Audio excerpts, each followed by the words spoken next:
ఈ dance shows మీద of course singing అయినా డాన్స్ అయినా ఇవన్నీ జబర్దస్త్ లాంటి కామెడీ షోస్ అయినా అన్నీ అందరూ ఇష్టపడతారు. దాని నుంచి బయట కమెంట్ చేసే వాళ్ళు ఉంటారు. ఓకే, ఈ డాన్స్ షోస్ దగ్గరకు వచ్చేసరికి మాత్రము డాన్స్ని ఇష్టపడే వాళ్ళు ఎంతమంది ఉన్నారు. కొన్ని స్టెప్స్ ఏంటంటే ఇది డాన్సా లేకపోతే ఏంటి జిమ్నాస్టిక్స్ చేస్తున్నారా, లాంగ్ జంప్లు, హై జంప్లు, వ్యాయామాలు, ఆసనాలు ఇవన్నీ ఎక్కువ కనబడుతున్నాయి డాన్స్ కంటే కూడా అని చెప్పి ఒక చిన్న విమర్శ. దాని మీద మీరు ఏమంటారు? నేనేంటంటే ఇప్పుడు మన way of seeing things is changed అండి. అంటే ఫర్ ఎగ్జాంపుల్ అప్పుడు జనరేషన్ చేంజ్ అయ్యింది, ఇప్పుడు స్టైల్ ఆఫ్ డాన్సింగ్స్ చాలా ఎక్కువ వచ్చాయి. ఫర్ ఎగ్జాంపుల్ అప్పుడు ఎన్టీఆర్ సార్ కానీ ఏఎన్ఆర్ గారు కానీ డాన్స్ చేసేవాళ్ళు, అది కూడా డాన్సే కదా. ఇప్పుడు ఆ డాన్స్ నేను మూవీలో పెడితే మీరు చూస్తారు, ఓకేనా? సో ఏంటంటే అది కూడా డాన్సే, ఇప్పుడు చేసేది కూడా డాన్సే, కానీ ఆ స్టేజెస్ చేంజ్ అయిపోయింది. ఇప్పుడు నేను స్టేజ్ ఇప్పుడు మనం ఇక్కడికి వచ్చినప్పుడు ఇప్పుడు ఇక్కడ ఉన్నప్పుడు డెఫినెట్గా మనం ఇప్పుడు ఆంధ్రాలో హైదరాబాద్లో ఉంటే హైదరాబాద్ ఎలా ఉండాలి అక్కడే అలాగే ఉండాలి, కర్ణాటకలో ఎలా ఉంటాం కర్ణాటకలో అలాగే. అంటే we need to change our self seeing. కానీ ఇప్పుడు ఫర్ ఎగ్జాంపుల్ అదే చెప్పాను, మనం పాత డ్యాన్స్ వచ్చి ఇప్పుడు నేను రియాలిటీ షో చేస్తే నన్ను చూస్తారా? ఎన్టీఆర్ గారు చేసే ఇప్పుడు ఆ స్టెప్స్ అన్ని చేస్తే ఇప్పుడు చూస్తారు, చూడరు కదా. డెఫినెట్గా స్టైల్స్ చేంజ్ అయ్యాయి డెఫినెట్గా. ఎస్, కొన్ని సాంగ్స్ ఇప్పుడు ఏమైనా డాన్సింగ్ అనేది ఏమైంది ఇప్పుడు జిమ్నాస్టిక్స్కి మ్యాచ్ అయిపోయింది, బికాస్ చాలా స్టైల్స్ అంటే ఫారెన్ స్టైల్స్ వచ్చాయి.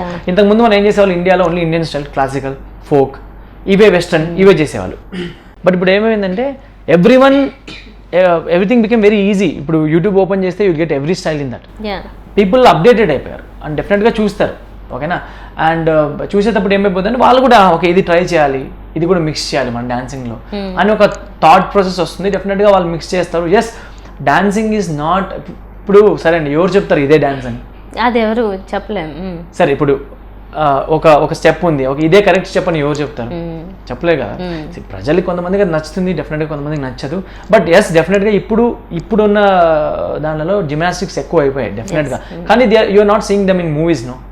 సో నేను ఇప్పుడు మూవీలో చేసే సాంగ్ నేను స్టేజ్ పైన చేయలేను, స్టేజ్ పైన చేసే స్టెప్స్ మూవీలో చేయలేను. Everything has a set, everything has a stage where ఇప్పుడు మనం మూవీలో చేసేటప్పుడు మూవీలాగే చేయాలి, స్టేజ్ పైన చేసేటప్పుడు ఇప్పుడు స్టేజ్ పైన will be having only 2 minutes 3 minutes stage. So వాళ్ళ పాపం దాంట్లో ఆ 3 minutes లోనే ఏదో చూపించాలి అనేసి పాపం ఏదేదో చేస్తారు. బట్ సమ్ టైమ్స్ మిస్ఫైర్ వేసి ఎక్కువ స్టెన్స్ కనపడతాయి. బట్ నేను డెఫినెట్గా ఏం చెప్తాను అంటే I believe in dancing. So ఎక్కడ కావాలో అక్కడ you can use stunts, but ఫైనల్గా కనెక్ట్ అయ్యేది డాన్సింగ్. మనం ఎన్ని స్టన్స్ చేసి చేసినా కూడా ఫైనల్గా కనెక్ట్ అయ్యేది మనం డాన్సింగ్. ఇప్పటికి కూడా డాన్సింగ్ అంటే మనం చిరంజీవి గారినే అంటాం, because of the grace and style. దాని తర్వాత ఎవరైతే జిమ్నాస్టిక్ అయితే ఎవరో చేస్తారో మనకి ఎవరు తెలియదు, బట్ విల్ చూసి వావ్ అంటాం, కానీ దాన్నే పట్టేసుకొని మనం ఇదే డాన్సింగ్ అని అర్థం చెప్పలేం. నాకు తెలిసిన వరకు ఏది కరెక్ట్ కాదు, ఏది తప్పు కాదు, ఎవ్రీథింగ్ స్టేజెస్. ఒక్కొక్క స్టేజ్లో ఒక్కొక్క టైప్ చేంజ్ అవుతుంది.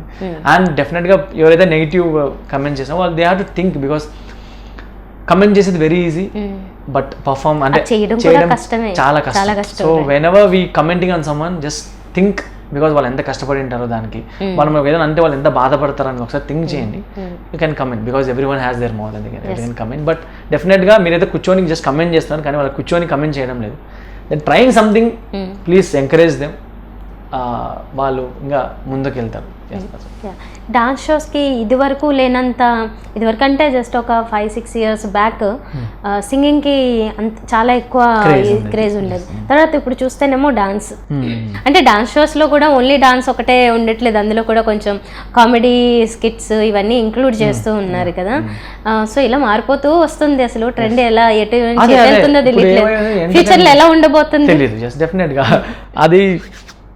అదే చెప్తున్నాం కదా, స్టేజ్ ఇప్పుడు మనం ఫ్యూచర్లో మనం ఇప్పుడు కూర్చొని ఇలా మాట్లాడుతున్నాం డాన్స్ గురించి, ఒక 20 years తర్వాత మనం తిట్టుకుంటాము ఇదేం డాన్సరా అనేది, మేము అప్పుడు చేసేవాళ్ళం అనేది. సో అలాగే మన పాత జనరేషన్ కూడా ఇదేంద్రా ఇప్పుడు అంతా జిమ్నాస్టిక్ చేస్తాను, అప్పుడు మేము చేసేవాళ్ళం డాన్స్ అని. సో డెఫినెట్గా జనరేషన్ చేంజ్ అవుతూ ఉంటుంది, దానికి మనం అడ్మిట్ అవుతూ ఉండాలి. ఓకే, డెఫినెట్గా చేంజ్. ఇప్పుడు మనం ఇంతకుముందు బెల్లబాటం వేసేవాళ్ళం, ఇప్పుడు జీన్స్ ప్యాంట్ వేస్తున్నాం కదా, అడ్మిట్ చేసుకొని చేస్తున్నాం కాబట్టి అడ్మిట్ చేసుకోవాలి అంతే. బికాజ్ ఏది పర్మనెంట్ కాదు, స్టైల్ కానీ డాన్స్ కానీ everything will be changing. So దానికి చేంజింగ్ ప్రకారం మనం కూడా థింక్ చేసి అలాగే చేంజ్ అవుతూ ఉండాలి. మీరు ఒక డాన్సర్ అవ్వాలనుకున్నారా, కొరియోగ్రాఫర్ అవ్వాలనుకున్నారా? డెఫినెట్గా డాన్సరే. అంటే స్టార్టింగ్ ఎవరైనా కూడా డాన్సర్తోనే విల్ బికమ్ కొరియోగ్రాఫర్ అనమాట. నేను ఎప్పుడు అంతా థింక్ చేయలేదు, అంటే మూవీస్కి వెళ్ళి కొరియోగ్రఫీ చేస్తాను థింక్ చేయలేదు. జస్ట్ వాంట్ టు డూ ఒక రియాలిటీ షోలో ఒక డాన్స్ చేసి ఒక ఫేమ్ రావాలి, ఓకే అంతే ఉంటుంది మైండ్ సెట్ ఏ డాన్సర్ది కూడా. బికాస్ డాన్సింగ్ అనేది చాలా చిన్న వరల్డ్ అండి. అంటే చాలా మంది చాలా కష్టాలతో చేస్తారు dancing. You never see a rich kid doing a dance. అంటే ఒక ఒక అన్ని మనం నేను నార్మల్గా నేను చూసిన వాళ్ళలో ఎంతమంది డాన్సర్స్ ఉన్నారో అందరూ మిడిల్ క్లాస్ ఫ్యామిలీసే. నేను ఇంతవరకు ఒక రిచ్ కిడ్ని వచ్చేసి super star dancing super star అనేది ఇంతవరకు చూడలేదు. So what I feel is dancing is very divine. అంటే చాలా ఒక ప్యూరిటీతో స్టార్ట్ అవుతుంది. ఒక మిడిల్ క్లాస్ ఫ్యామిలీ ఒక చిన్న మైండ్ సెట్తో స్టార్ట్ ఉంది. జస్ట్ ఒక రియాలిటీ షో చేస్తే చాలు అన్న ఒక మైండ్ సెట్తో స్టార్ట్ అవుతుంది. అక్కడ నుంచి మనం ఎక్కడ గ్రోత్ అవుతాం అనేది మన హ్యాండ్లో లేదు. బికాస్ కొంతమంది లక్ ఉంటుంది, కొంతమందికి ఉండదు. అదే డెఫినెట్గా ఇప్పుడు నేను ఈ స్టేజ్లో ఉన్నానంటే డెఫినెట్గా నాకు లక్ ఉంది. బికాస్ నాకన్నా టాలెంటెడ్ చాలా మంది బయట ఉన్నారు, బట్ వాళ్ళకి ఆపర్చునిటీ లేదు. చాలా తక్కువ మందికి ఆపర్చునిటీ వస్తుంది. ఆపర్చునిటీ వచ్చినప్పుడు దాన్ని ప్రూవ్ చేసుకోవాలి. That's what we need to do. We need to hard work అంతే. ఈ మూవీస్ ఆఫర్స్ కోసం కొరియోగ్రాఫర్స్ బాగా కష్టపడాలా? జస్ట్ కనెక్షన్స్ ఉంటాయి కొంతవరకు, ఓకే హెల్ప్ అవుతాయి. లేదండి, కథ ఎలా వచ్చింది మీకు? I don't believe in connections. Because connections అనేది లైక్ మనం వెళ్ళి అడిగితే మనం వెళ్ళి మాట్లాడితే వస్తుంది అది డెఫినెట్గా కాదు. యాజ్ అ డైరెక్టర్ ఒక మూవీ చేసేటప్పుడు యాజ్ అ డైరెక్టర్గా నా సాంగ్కి ఎవరు కరెక్ట్గా జస్టిస్ చేయొచ్చని ఆయన డెఫినెట్గా థింక్ చేసి వాళ్ళకే ఇస్తాడు.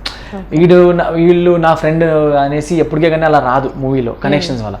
డెఫినెట్గా మీ వర్క్ నుంచి ఫర్ ఎగ్జాంపుల్ యూటర్న్ వచ్చేసి నాకు డైరెక్ట్గా రాలేదు. నాకు రాకముందు ఈ 3-4 కొరియోగ్రాఫర్స్ యాక్చువల్లీ ఆ సాంగ్ చాలా ట్రావెల్ అయింది. యాక్చువల్లీ నా దగ్గరికి డైరెక్ట్గా రాలేదు. అండ్ అది వాళ్ళు సాంగ్ చేసేటప్పుడు వీళ్ళ మూవీ వాళ్ళకి ఏదైతే డైరెక్టర్ ఉన్నారో అండ్ టీమ్కి అది నచ్చలేదు యాక్చువల్లీ. అంటే నచ్చలేదంటే ఇంకా దే వాంట్ సంథింగ్ న్యూ. అప్పుడు నేను ఒకసారి రంగస్థలం మూవీ ఆడియో లాంచ్కి I did a song. Actually ఇప్పుడు కూడా యూట్యూబ్లో ఉంటుంది. అప్పుడు నేను చేశాను అది. మొత్తం మూవీని 8 minutesలో చూపించాను అనమాట. మొత్తం మూవీని అది చాలా వైరల్ అయ్యి యాక్చువల్లీ ట్రెండింగ్లో కూడా వచ్చింది అప్పుడు రంగస్థలం. అప్పుడు సమంత గారు అది చూసారంట. చూసాక వాళ్ళ టీం కూడా why can't we try someone new, ఏదైనా కొత్తగా ట్రై చేద్దాం అనేసి దెన్ ఆ సాంగ్ నాకు వచ్చింది. ఆ సాంగ్ నాకు వచ్చినప్పుడు కూడా వాట్ దే సెడ్ ఈస్ వాళ్ళు కన్ఫర్మేషన్ ఇవ్వలేదు.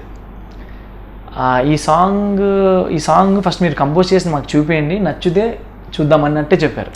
సో అక్కడ నుంచి స్టార్ట్ అయింది అనమాట. నేను కంపోజ్ చేశాను, వాళ్ళకి నచ్చింది. అక్కడ నుంచి బ్యాక్ టు బ్యాక్ ఒక song hit, second song hit, third song hit. So అలాగే ట్రావెల్ అవుతుంది. అండ్ ఇప్పుడు already I'm doing some big movies కూడా జరుగుతున్నాయి. So I feel only your work speaks, not your connections or not your మీరు ఏదైతే మాట్లాడుతారో అది వర్కౌట్ అవ్వదు. Only your work. ఓకే. ఎందుకు యష్ మాస్టర్ దగ్గర హార్లీ డేవిడ్సన్ ఉందా? లేదు, జస్ట్ రూమర్. యూట్యూబ్లో నేను కూడా కొన్నిసార్లు అవి చూసుకుంటూ ఉంటాను. యూట్యూబ్లో చాలా ఏదేదో వస్తాయి, ఇండ్లు, హార్లీ డేవిడ్సన్, కార్ అని. అలాంటివన్నీ ఏం లేవు. Normal middle class person. Okay okay. ఇలాంటి రూమర్స్ ఇంకేమొచ్చాయి మీ మీద? చాలా ఉన్నాయి. మీరు ఆశ్చర్యపోయినవి? ఆశ్చర్యపోయినవి ఏం లేదు. నార్మల్ ఇదే ఈ యశ్వంత్ మాస్టర్ బంగ్లా అది నేను అరే నిజంగా బంగ్లా ఉంటే బాగుండేది అలాంటివి ఏం లేవు. అండ్ మిమ్మల్ని రిచ్ కిడ్లా చూపించారా? చాలా. బట్ సి అంటే ఇండస్ట్రీలో అందరికీ స్ట్రగల్స్ ఉంటాయి. Every one has a struggle. But వాళ్ళకి అదే టీవీలో చూసేది నమ్ముతారు వాళ్ళు, బట్ దాని బ్యాక్ సైడ్ చాలా స్ట్రగల్స్, చాలా కష్టాలు ఉంటాయి డెఫినెట్గా అందరికీ. అందరికీ పెద్ద పెద్ద స్టార్స్తో అందరితో ఫ్రెండ్లీగా కలిసి వర్క్ చేసే ఈ ఛాన్సెస్ అన్నీ రావు. మీకు వచ్చాయి కాబట్టి లక్కీగా. మీకు అప్పుడప్పుడు అనిపిస్తుంటుందా నేను నిజంగా లక్కీ అని చెప్పి? డెఫినెట్గా అండి. I feel every time lucky. Every time I get song, every time working with big persons like big cameramens అన్న I feel so lucky. Because luck లేనిదే హార్డ్ వర్క్ డెఫినెట్గా ఉంటుంది. But you need to be lucky to work with so much అంతమంది మంచి వాళ్ళతో పనిచేయడం అనేది. Yash master ఎవరైనా హీరోగా అడిగారా సినిమా? ఖచ్చితంగా అడిగే ఉంటారు ఈ పాటికి. లేదు, అడిగారు, బట్ అంటే ఇంకా లేదు. మీకు చేసే ఉద్దేశం లేదు? ఎందుకని అలాగా? అంటే అది కూడా మంచి కెరియరే కదా, హీరో అవడం అనేది అందరికి ఆప్షన్ రాదు. మీ దగ్గరికి వచ్చి ఇంకా నేను ఆ స్టేజ్కి వెళ్ళలేదని నేను అనుకుంటా. బికాజ్ ఇంకా ఇక్కడ అంటే డెఫినెట్గా మన దగ్గరికి వస్తుంది అది, బట్ ఆ కరెక్ట్ టైంలో వస్తుంది అనమాట. ఆ టైం వెయిట్ చేయాలి. డెఫినెట్గా ఒకవేళ నేను దానికి రెడీ ఉంటే I will do. Let's see ఫ్యూచర్లో ఏమైతే తెలియదు. మీరు వదిలేసుకున్న మంచి అవకాశాలు ఏంటి ఇప్పుడు వరకు? ఇంతవరకు ఏది వదిలేదు. బికాజ్ ఏది వదిలేదంటే I use to work for ఏ చిన్న సాంగ్ వచ్చినా కూడా I use to go and work. Because నాకు చాలా ఇష్టం. నాకు ఖాళీగా ఉంటే వన్ డే కూడా నేను ఇంట్లో ఖాళీ ఉంటే ఐ కాంట్. ఏదో ఒకటి చేస్తూ ఉండాలి. అసలు మీరు టైం పాస్కి ఏం చేస్తారు? కొరియోగ్రాఫర్స్ వేరే వేరే స్టెప్స్ ఆలోచించుకుంటుంటారు? లేదు, నేను యాక్చువల్లీ వర్క్ ఉన్నప్పుడు ఒకటే డాన్స్ చేస్తాను, చాలా తక్కువ. నేను క్లాస్లో ఉండేది చాలా తక్కువ. నేను ప్రాక్టీస్ చేయను, డైలీ ప్రాక్టీస్ చేయను. ఓన్లీ సాంగ్ వస్తేనే ప్రాక్టీస్ చేస్తాను. ఇప్పుడు ఈ నడమ ఇంతకుముందు డాన్స్ రియాలిటీ షోస్ ఉన్నప్పుడు డెఫినెట్గా డైలీ వర్క్ చేయాలి. బట్ ఇప్పుడు ఐఎమ్ వెరీ ఫ్రీ అంటే సాంగ్ లేనప్పుడు ఇంట్లో ఉంటా, పడుకుంటా. నాకు చాలా ఇష్టం నిద్రపోయేది.